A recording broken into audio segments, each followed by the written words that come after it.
Mitt Romney is due to rally in Ohio soon, the bellwether state that could decide the outcome of the election. Scott Heidler is in the town of Canton.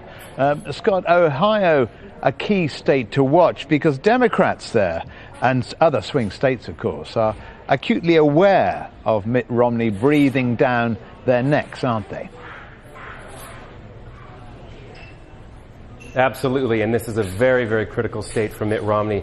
There are very few avenues for him to reach that finish line of 270 electoral votes if he does not win Ohio. We're in Canton, we're at Taggart's. This is a restaurant that's been around here since the 1920s.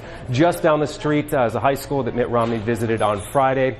He's making a visit this evening in Columbus. Tomorrow, as we heard in Rob Reynolds' report, he's making a very rare election day campaign stop, and that is in Cleveland. So very, very important because statistically it's very difficult for him to do well, to really get close to winning the votes that he needs, electoral votes he needs, if he does not carry Ohio. Obviously, the Obama campaign knows that as well. He's been spending a lot of time here, but right now it's really down neck and neck, as you can imagine, that this is the center of the U.S. political universe here in Ohio. Stephen? Ohio, the center of the U.S. political universe. That makes the mind boggle.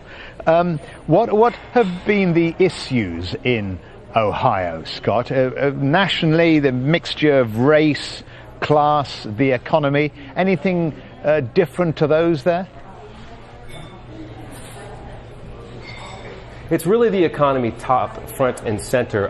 Now, the way Ohio is kind of broken down by region, if you will. The northern part is part of the Rust Belt here in the United States, very focused on manufacturing. So many jobs are dependent on keeping manufacturing in the United States, and it's a direct pipeline of parts. It really kind of supports the auto manufacturers up in Detroit, up around Michigan, and also some of them here in Ohio. So very, very strong up in the northern part of the state, and they lean Democratic.